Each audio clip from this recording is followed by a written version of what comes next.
Let's do it. Settle in for a long night. All right, we're talking about auto feathers. Not something that what? I don't want to know. What? You said we're going to be here until we finish this, so I said slumber party. It's not that fun. All right. Auto feather. Hey, we talked yesterday about the pilot workload and the fact that it would be really easy to get the wrong engine and put it in feather. So they developed this thing called auto feather. You don't have anything like that, do you? No, but it's caused a lot of accidents. People misidentifying. Yeah. So, all right. So typically used for takeoff and landing only, because once you're up in the air, you have a little more time to manage stuff and work things out without the engine just, hey, why did that shut down? Troubleshoot the problem. So when armed, system is activated. System is activated with power levers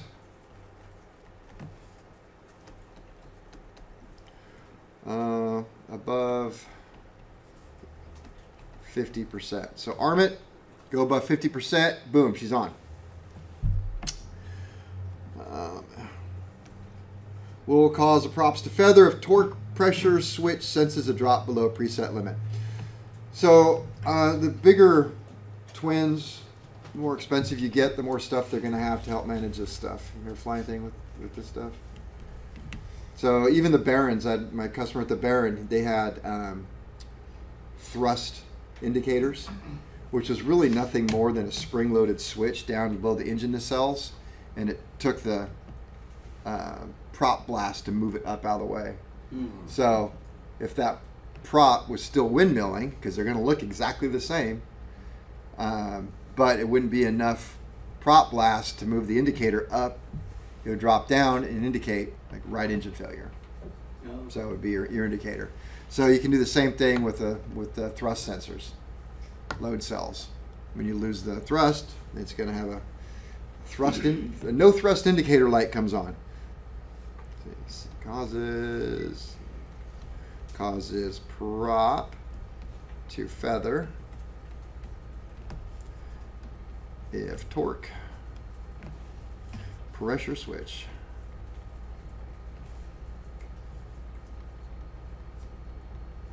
senses a drop below a preset limit.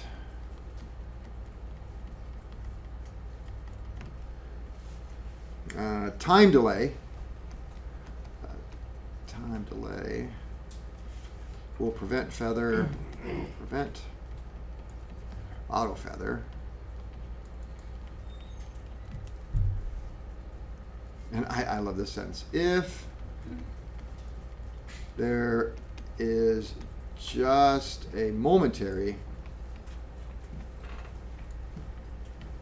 loss of power, say 1 to 2 seconds. That's not normal. If you're losing power for 1 or 2 seconds, that will get my attention.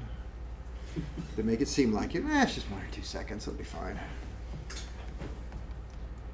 If one prop is auto feathered,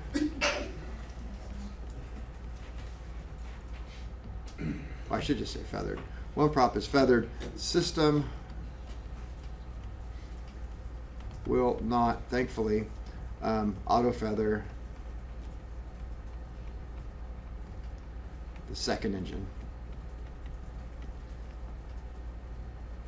So if you lose one, auto feather is not going to just kick in and, loss of thrust, kill the other one. You're having a really bad day when you lose both engines. Yeah. There's a really good podcast I listened to. I learned about flying from that. No, that's not that one. It's the other one. The AOPA one. What's the AOPA one? I learned about flying? No. Yeah, I think I learned. No, I learned about flying. That's ILAF. So it's the other one. Daring Once or something? What's it? It's called Daring Once or something? There I was. Thank you. There I was. Yeah, really great. There I was. About a pilot. It's flying Citation. You heard that one? So he's flying the citation for a medical company. They have Cessna citations. That's a jet. Engines are on the fuselage in the back, pretty close together. Flying along, things start to go bad on one of the engines, but as he says, it's not a big deal. You practically have centerline thrust. There's more than enough power on these engines. It's just routine. Shut it down, put it away. We got one engine. We're happy. But legally, I mean, you just lost 50% of your power plant. You look for the nearest place. You don't just continue across the country. It's like, I'll be fine. So they inform the people in the back, hey, we got an emergency. We got to divert to this other airport, and we're going to go to this airport over here. And so they readjust, because you got to figure you're on IFR, you're up high, readjust, go to that one, and the gauges start doing the same thing on the other engine.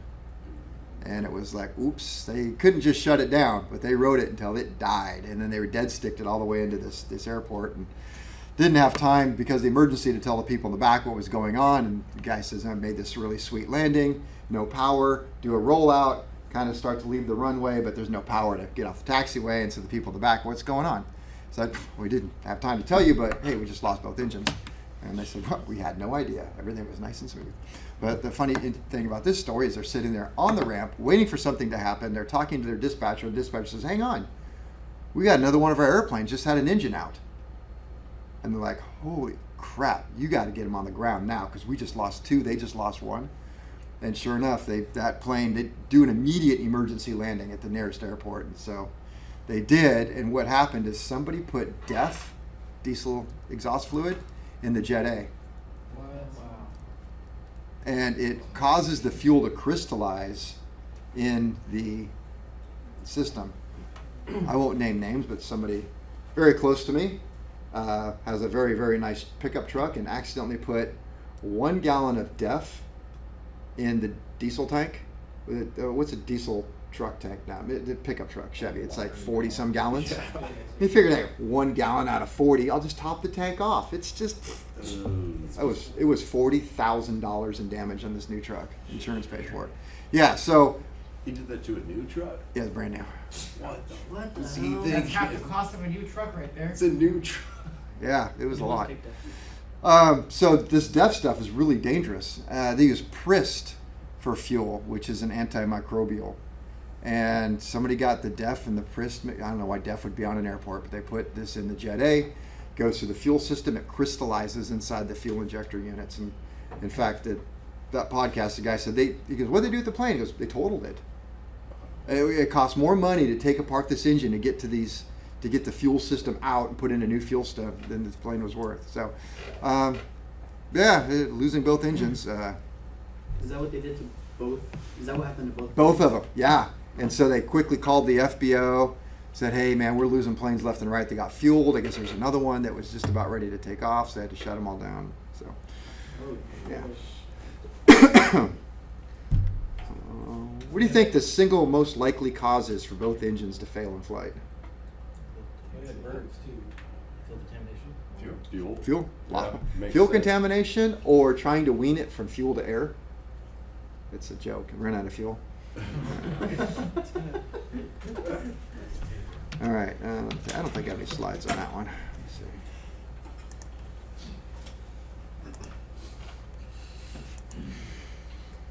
All right, auto feather. What comes after auto feather? We're going to talk about prop ice. Propeller icing. You're going to do a whole series of propeller anti-ice and de-ice in second year. But since we're talking about propellers, we're going to throw it in here. Maybe do a little bit deeper dive on this particular system. Now, when you talk about, well, talk about props. So first of all, icing is really, really bad. We talked about icing in a carburetor, and hopefully you understand that will shut down a carburetor. Icing on an airframe or propellers is just as bad, or worse, I guess. I don't know which is worse. I don't want either. Because when you get ice on the airfoil, it changes the shape of the airfoil. It causes drag. It can break off, damage the things behind you. What else am I missing? So you're losing the airfoil shape. Weight and balance, vibration on the props. Oh yeah, that can be a devastating one. There were a couple of accidents where the airplane just fell out of the sky because there was so much icing. Jeez. There was that one in Roselawn and ATR, I think it was an ATR, and there was one in Brazil that played like, they got into ice, and it just. I saw that video. Yeah, that Yeah. Brazil Air. Yeah, Yeah, they there's stalled and 72. just spun all the way. It's like, No, Yeah. It was like a. yep. Even Frost. 72. Huh? It was an ATR 72. Yeah. ATR Even Frost is, and something you don't think about here is how bad frost is. It's on the test. Was frost increases drag by 40%, I think it is, and lift by 30? Is that the test question answer? It's not about 40 to 30%. You don't think about it around here much, especially if you keep your airplane inside like I do. One, we don't get frost. Two, my plane's inside. And I think I was in Kansas City, Missouri, and showed up to early morning flight to leave Kansas City. Went to get in the airplane, and it was like, the guy I was with, he's like, we got to the airport. He goes, "Oh no, there's frost on the ground." I'm like, "That's fine. We'll be in the air in a few minutes. It's warm in the airplane." And he goes, "No, I'm talking about frost on your airplane." I hadn't really thought about this, and I'm like, "Oh, yeah, that's really bad." So I don't know. Maybe I was glad he was with to remind me not to do that. But then when I got to the airplane, I got pictures. I'll find them. Break the frost. It was like that thick on the windshield. So Get your windshield scraper. little scraper. Yeah, we just got a scraper out and we went for it. No, had to get it into the sun, wait for the sun to come up, get it in the sun. As it melted, you got to wipe off the water because I'm about to go up to freezing temperatures. If it's freezing there, it's going to be freezing as I go up. So I got water dripping off the wings into my control surfaces. I don't need them icing the controls. So we were there for the rest of the day. So, all right, accumulation. Accumulation of ice causes loss of airfoil shape, and prop imbalance. Those are bad things if you're just joining us. All right, funny thing about ice is that ice does not usually occur or accumulate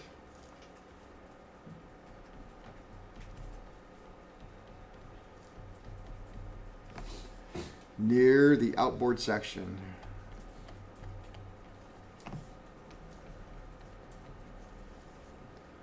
Of prop. Why not?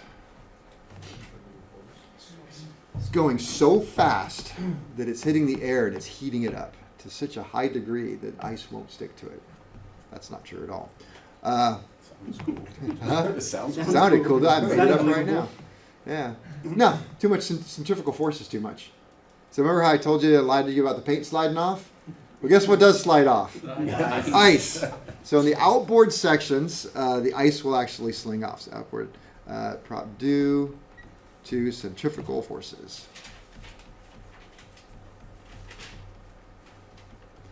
But the first third, not so much. It'll stick right there and cause all kinds of problems. So when you look at anti-ice or de-ice systems, you will see that typically, always, it's that first third.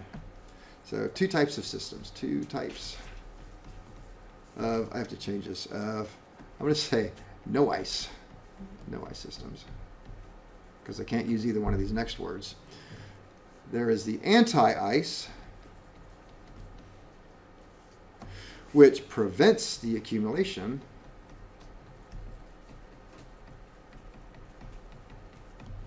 of ice to begin with, and de-ice, which removes ice once built up. So one, don't even let it get there. The other one, you can let it get there and then remove it. Wouldn't you want it to just not let it get there? Or like... It depends on the system. Now here's the funny thing. When I went to Amtp school, we talked about anti-ice boots on leading edge of aircraft. And this is something that you would have on piston engine or even smaller turbine engines. They have, it just looks like a rubber boot. Like you think, oh, it's there to protect it from bugs and stuff like that. But what you actually have is the leading edge of the wing the boot inflates. These little, they come out, they pop right out. And then they pop in, and then it sequences, and then you'll have another sequence. These will pop out. Pops out, pops in, pops out, pops in. And they pop out real fast. And so what I was taught is first you let the ice build up a little bit on there, then turn them on.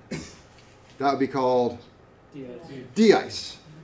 And the reason why, and some books actually still have this, is that if you were running the de-ice boots, when they inflate a little bit, the ice, which is now green, can actually build up across there and make a little tunnel under there. And so now they're inflating inside their own little cave, doing nothing. And so the ice just keeps building up and building up and building up and never works. But the funny thing is, right, that's what I was told. That makes it a de-ice. I've actually read things most recently that said, oh, if you have this system, and I forget which airplane it was, make sure that you start the de-ice boots before ice accumulation. Okay, that's the absolute opposite of what I've seen. Oh, I want to say it's that the instrument test says that. Yeah, it is. The instrument test says that. De-ice boots before the accumulation. So I don't know. Maybe I shouldn't be buying into what the Q&A says. So, but that would be an example of a de-ice. Anti-ice system. You have anti-ice on your airplanes, correct? Yeah, it just heats the wing up so that. Bleed air. Run it through the bleed air. Get it nice and warm. Yeah. Engine nacelle openings, leading Yeah. edge, all the leading edges, right? Well, the inboard leading edges. Outboard, you don't Everything care? but the inboards. The outboards are all heated. The two inboards inside the engine to the wing are. But the problem is if you leave it on too much, then it will melt the ice and the water will flow back and then freeze on top of the wing. Oh, You gotta, got to manage it. we kind of use it as more of a de-icing, even though it says anti-icing. We wait for the ice to build up a little bit and then we turn it on. Do you avoid icing situations at all costs? Yeah, icing scares the crap out of me. Okay. I mean, not personally, but as a matter of Yeah, no, transport category aircraft, it's well, like, I had one, I was going into San Fran, and there was, going out, I had severe icing coming out. I mean, I got like 1.5 inches on my windshield bolt in a matter of 5,000 feet. So coming back from LA back into San Francisco, I threw the gear out and the speed brakes up so that I could descend through that icing at like 6,000 feet a minute so I wouldn't get into it. Because you just don't stay in the icing belt. That's but what were you flying? Was this for work or you? Yeah, it was 737. Okay. So, Get your seatbelts on. I'm not sure my airplane would do 6,000 feet straight down in a minute. it's kind of fun. It's kind kind of So one of the reasons why I bring up the whole boot thing is because you have this rubber boot on the leading edge of the wings and tail surfaces. It looks exactly the same on a prop. And so people often look at a prop and think, well, so that inflates, huh? Yeah, it does. There's like vacuum lines and slip rings to get the vacuum and the pressure up. No. So there are boots on propellers that look almost the same. In fact, I've got boots on my leading edge of my horizontal stabilizer. And everybody asks, well, how come you have de-ice here and nowhere else? I'm like, it's not de-ice, it's just a rubber protective boot. So you have rubber protective boots, you have the de-ice boots that inflate, and then you have these de-ice systems on the propellers we're going to look at. So, let's see. So what you get is this is an alcohol delivery system. So I would call that a anti-ice, right? You want to turn it on before you get into ice. If you get ice, the alcohol is not really going to get rid of it so much. All right, so what you have is you have a prop. This is two props right here, and you have this rubber boot.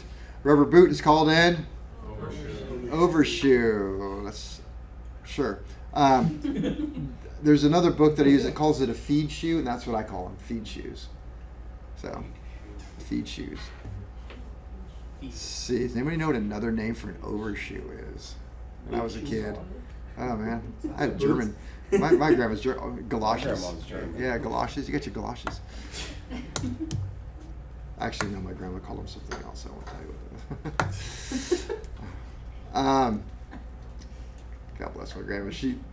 English wasn't her primary language, so she had no idea what she was saying. Sometimes was not appropriate. I tell you a break. All right, so we got the feed shoes or the overshoe. I don't know. I have a picture here. There we go. There we go, right there. You got that rubber boot. So that rubber boot inflates, right? No, it's called the feed shoe, and it has lines, grooves into it.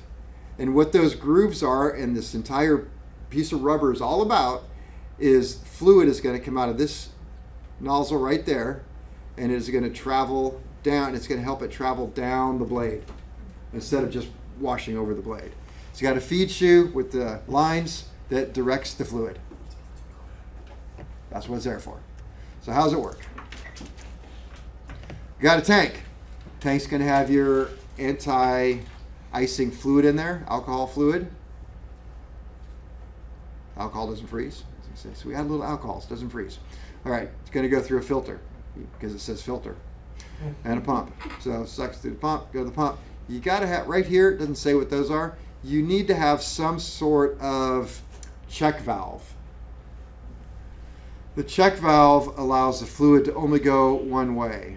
Not that it's a problem with the fluid going backwards, but these lines end right inside of a frisbee. So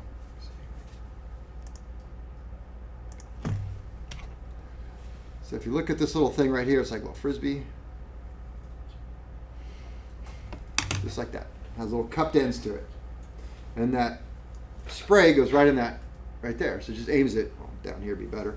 So it aims it right in there. Well, the propeller's going around in circles really fast. You're going to spray the fluid into there. Centrifugal force is going to hold the fluid. This is two-dimensional. You got to think of it, it's all the way around. It's going to hold the fluid in there. And it's going to go around until it finds a little hole that lines up with one of the feed lines and drip out. Well, back here, that's a vacuum. Just where it's located. It's a low pressure area. So we got a low pressure area back there.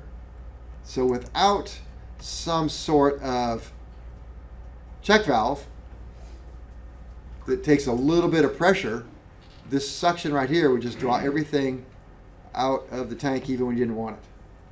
So you put the check valve right there, gives a little resistance, you don't drain your tank so fast.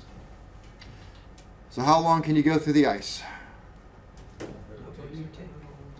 Not until you lose your tank. Rheostat, what's that mean? What do we want to? So we want to vary the speed of the pump. So for in very light icing conditions, then we can run it really slow. Get into heavy icing conditions, we turn it faster. Why not just turn it fast from the get-go? You're gonna, yeah. Drain your tank before you really need it. What's that? You drain your tank before you really need the Yeah, drain your tank. So you got a limited supply. It's not like this is a 100-gallon tank on here. There was really a bug there. It was. Watch the video. All right, so you're gonna lose your fluid. Think they use TKS in this thing nowadays? No. So it's kind of older systems. No, actually they use this nowadays. So there's a fluid called TKS fluid.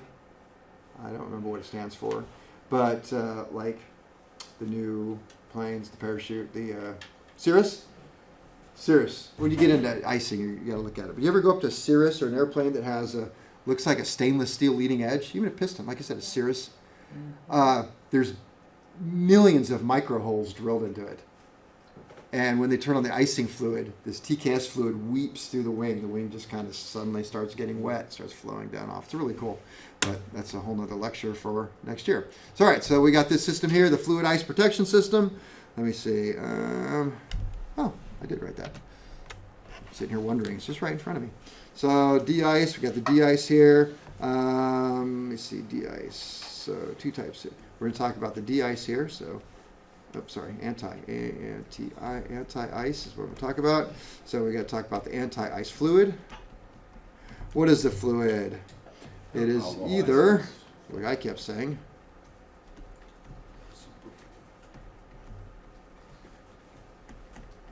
isopropyl alcohol. It's got its pros and its cons. Pro, cheap. Beer. Con, Dirty. it's flammable. All right, the other one is phosphate compounds.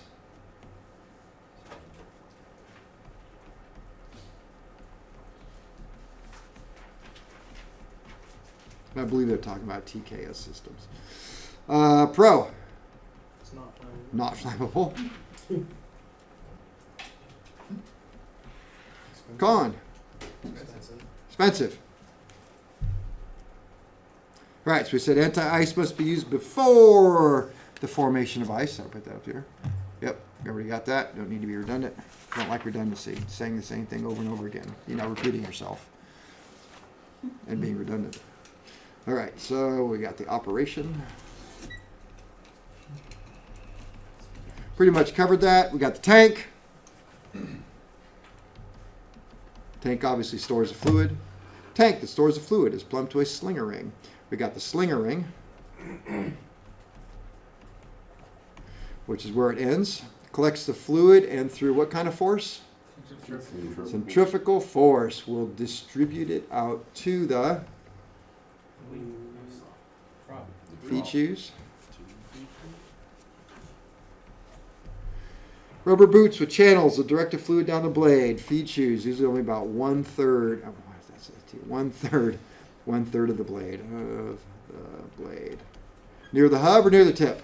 Hub. All right, and obviously we got to have a pilot control. What is that pilot control? The switch. A rheostat will vary the amount. We had a check valve.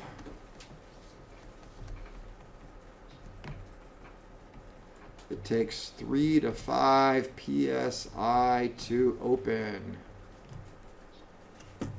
And that does what? Prevents it from being sucked out. Yep, prevents fluid being sucked out.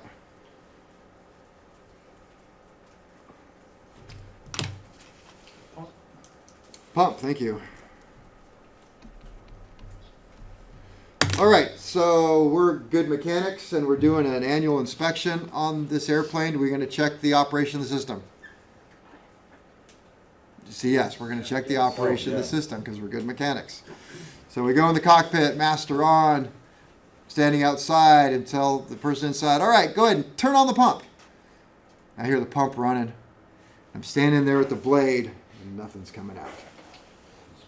Yeah, you need centrifugal It's not force. the- Where's the fluid going? Just In the slinger ring. Yeah. If you put put one blade going straight down, and it'll fill up and then start running down that blade. Yeah. But don't be that person that's like, well, it only comes out of this blade, not that blade. Turn the blades. It only comes out of the bottom blade. Spin it fast. Yeah, spin it faster. Okay. That's that system. The other one is the de-icing. Wait, they called that? Okay, de-icing. I don't know if I'm going to call it that or not. We're going to call it the heated boot.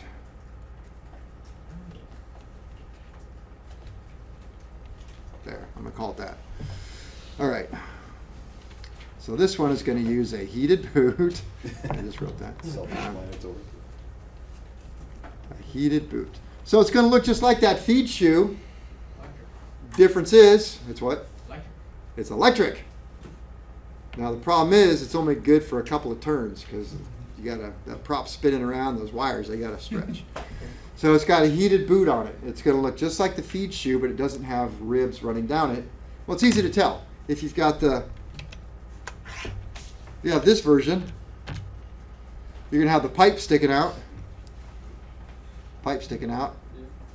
And feed shoes with grooves. If you have the other style, you won't. And I don't think I have a picture of it, but we do have one in the shop. There won't be any grooves. There won't be a pipe. You're just going to have the bonded rubber on there, right in about the same spot. And you're going to see wires, usually towards the back side, well, down here actually, kind of run it. I do have a picture, I know I do. There we go.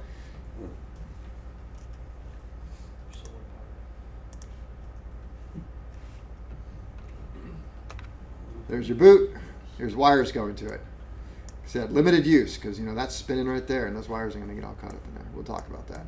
So got electrical cable running up through there, back to the back and around. So if you got electrical wires, you got this system. If you don't have electrical wires, and you got the grooves, and you got the other system. So you've got a heated boot. Let me see. We'll do this. We'll go backwards. There we go. Heated boots. These drawings are easier than you'd believe, so we'll just look at one. So all right, this is two-bladed prop. So you're going to draw a lot of current to heat this up. A lot.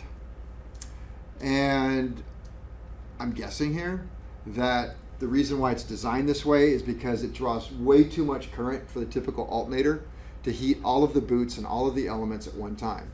So this is just a two blade, but a lot of these are, most of them I think are going to be three bladed or more.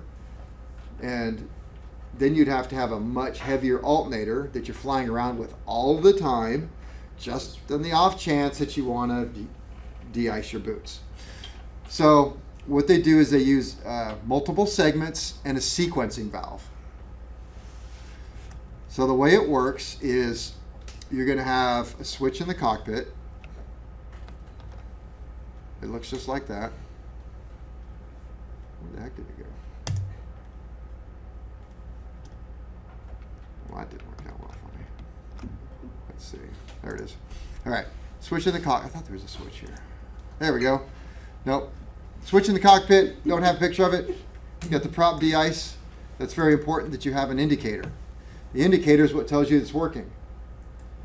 Because it's really hard to tell otherwise. Is it working? I don't know. Got a prop de-ice. It's going to show you what's happening. All right. So switch in the cockpit. Turn it on. It's got a sequencing valve.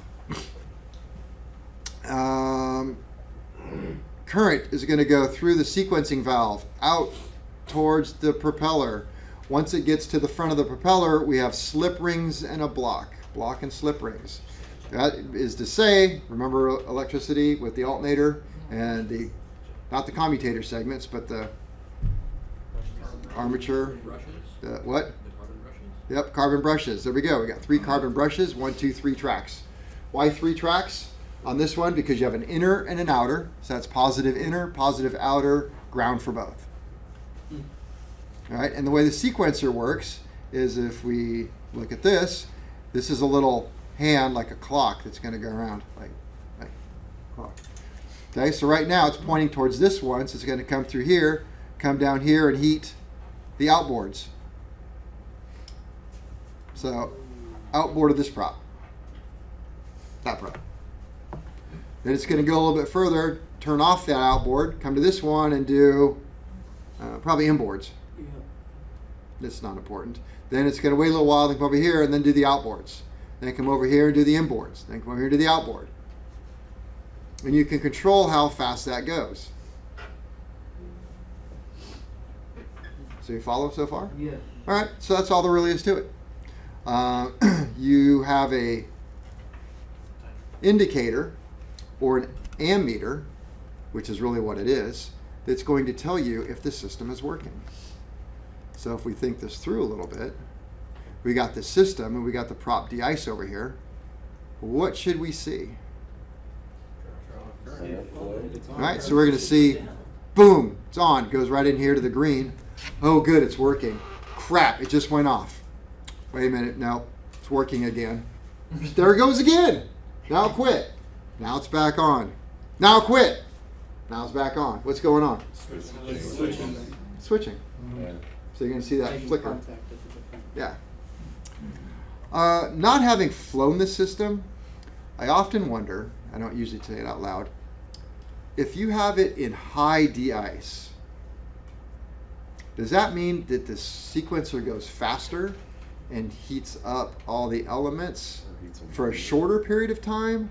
or is high where it heats one up really good and then goes to the next one really good? I think high is the fast. Probably, yeah. Yeah, that's what I think. Might even say in my notes, and I just forgot. Let's see. If it feels the other way, like, It'd take too one- long? Yeah, It'd cool one down? probably Yeah. Off and no ice, and then the other one it's still high. All right. How we doing? We're doing great. All right, so let's see. Heated boot. Yep. Heated boot. Heats ice. Heats ice. The ice, I'll say debonds. Ice is melted at the surface. And the rest is thrown off by centrifugal force. So that little bit of heat is going to cause it to debond from the rest of the prop, just fling right off. Which, if you have a twin engine aircraft and it's kind of aiming right at your fuselage, guess where that ice is kind of headed. So that's kind of hard on the airplane. All right, operation.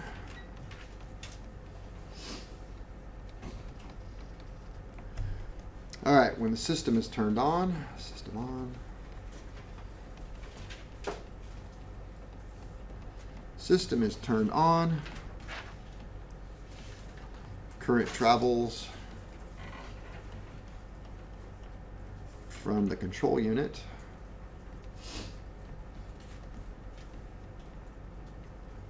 to a brush block.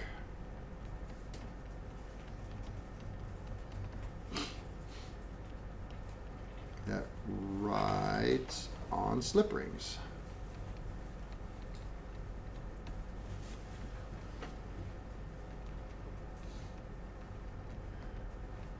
Power goes through slip ring to prop.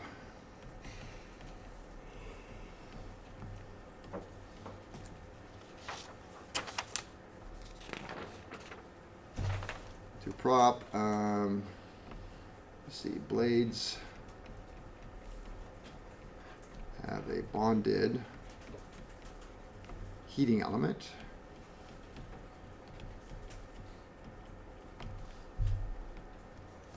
That heats with current. I don't have to write that. You know that. A sequencer is used to limit current draw. As I said, it's a lot of current gets drawn. So sequence it out, so you're only drawing a little bit here and there. So as an example, we'd have like left engine outboard. Then we would have a 1 second null. Null means 0. Then we do left engine inboard. Then we have a 1 second null. Then we would have, I don't know, right engine out. 1 second null. Right engine inboard. And 1 second null. So each element is about 15 seconds, 15 to 30 seconds.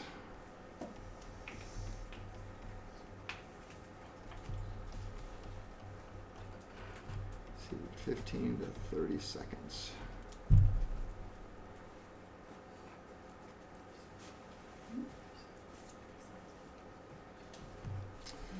Danger. Danger, heat will cause damage to the boots. So use only when needed. Do not leave on. Like a max temperature outside your temperature you can use it. I don't actually know, being the POH, I don't. So I've heard so many stories throughout my career. Thankfully, it's never happened to me. but I live in fear of this because when you talk about aircraft windshields, you may not even realize numbers go that high. They are insanely expensive, and the labor to put them in is even worse. Like, I guess my windshield wasn't that much, my plane. Just the basic part was only like $2,000. But putting it in takes like 2 days. So a lot of these windshields have heating elements built up into it, or they have a hot section that's in front of them. And as mechanics during annuals, we have to check these things. So there's so many people have turned them on and inadvertently left them on. And then you come back a little bit while later and the windshield has been completely destroyed from the heat. So kind of the same thing can happen with these boots. We test them, but you can't leave them on. Or if you're a pilot, you can't fly around on a nice sunny day or a warm day and just go, oh, what the heck, see if they're working. And you can do that with your pneumatic boots because it doesn't hurt anything, but with these. So we do test them in the shop during annual. And of course, somebody goes inside and they're going to turn it on, and somebody's going to stay outside, and you don't let them get out of that seat until you both verify that they're off. Off? They're off. Yes. Are you sure they're off? I'm sure they're off. Hey, can I ask you a question? Are they off? Did you put the switch in the OFF position? Are you sure? Okay. Otherwise, you're buying new boots. And I'm thankful that I've never had to change boots on anything yet. That day is, I call in sick when that has to happen. Is very, very difficult. And some people use like the boots on leading edges and stuff. They use fork trucks and things. They'll tie them to a fork truck and drive a fork truck and just rip them off. It's extremely labor intensive. You got to get the glue off and wash it and all this stuff. I'm gonna do. Anyway, so I'm not looking forward to that. But when you're testing them, right? What are you gonna do? You got a twin engine aircraft, 2 blades. You're gonna say, okay, turn it on. You're gonna go to 1. You're gonna feel around. Go, okay, wait, there it is. Yep, outboards, getting hot. Okay, go to inboards, getting hot, check, shut it down. So 1 sequence is about all you need. Well, I guess you could run them all in a row. Yeah. After I wrote that, I knew I shouldn't have done that. Tell me when I'm good. Is that a prop shop repair? Or is that That's a good question. I would probably, yeah. I'd probably send it to the prop shop. I don't think I'd mess with that. Good? Yeah. All right. Let's see. Operational modes.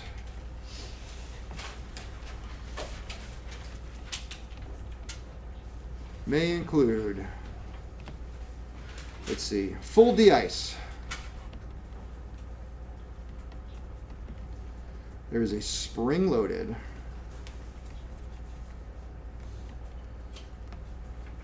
spring-loaded to off switch, which means it's normally in the off position. That must be held on. That must be held in the on position.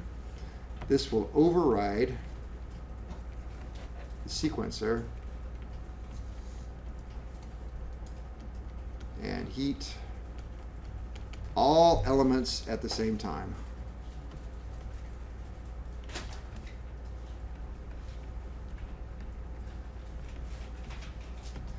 I picture this as the pilot who just woke up. Oh crap, there's ice all over everything. Hold it in the on position. But wait a minute, didn't I just tell you that took too much current? Yeah. So what happens? Cuts the battery. Drains battery. How long are you going to do it for? Not that long. I would say about 15 to 30 seconds maybe. They start hearing stuff splatter, I suppose.